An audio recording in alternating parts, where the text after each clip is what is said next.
honestly, I'm just feeling emotional because it's our 100th episode. So I am going to make my hero of the week you, Craig. And I do apologize for how sappy that is, but it's how I feel. You created this podcast, you came up with the idea, you got me on board, and you've just sincerely become one of my very best friends. And I don't know if that would have happened without this. I know we would have been friends, and we were friends before that, but I just feel like we've created such a bond, and I just wanted to say, I love you, man. That's really... we have such a low threshold now. It's zero. It's zero. That is really nice. I'm so glad you went second. When you said you go second, I was like, yeah, I think I'll go second. That's good. I will say that I'm not going to look at you. I'm just not going to look at you. I'm just going to do this. you so. I feel like an ass now because you so honestly should have been my hero of the week. How did I not think of that? No. I'm so glad. So I am going to tack one on, which is I was also thinking about how great it is that how we've grown. This podcast has grown our friendship. It's grown our professional working relationship, which is great. Like, you know, a couple times during this pandemic, we've hopped on a call with each other and been like, listen, buddy, I just need to yell at someone.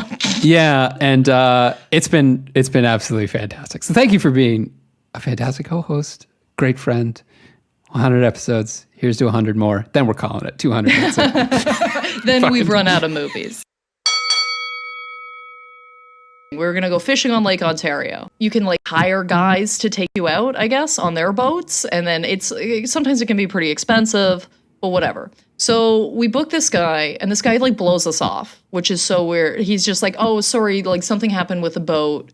We can't do it. And we're like, okay, that sucks, but what can you do, right?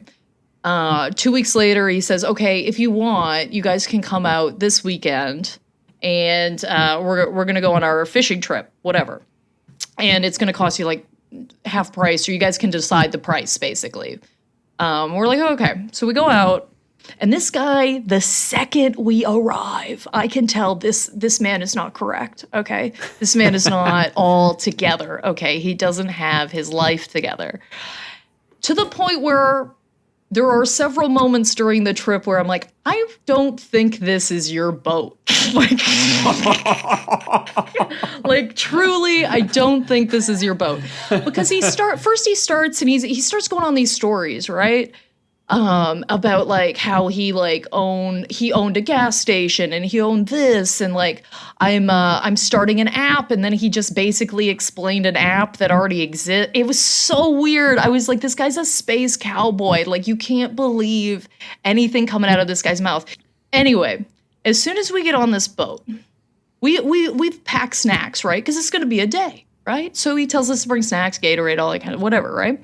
So we get our thing of snacks, and my brother pulls out a banana.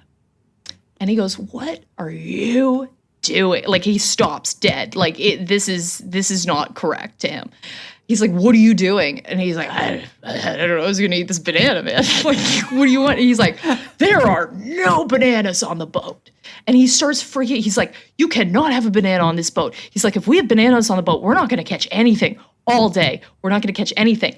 But you can't have bananas on the boat. Bananas are bad luck on a boat. Can't have bananas on a boat. I gotta tell you, I've been on a lot of boats. I've never heard this before in my life. Okay? Never in my life have I heard this, right?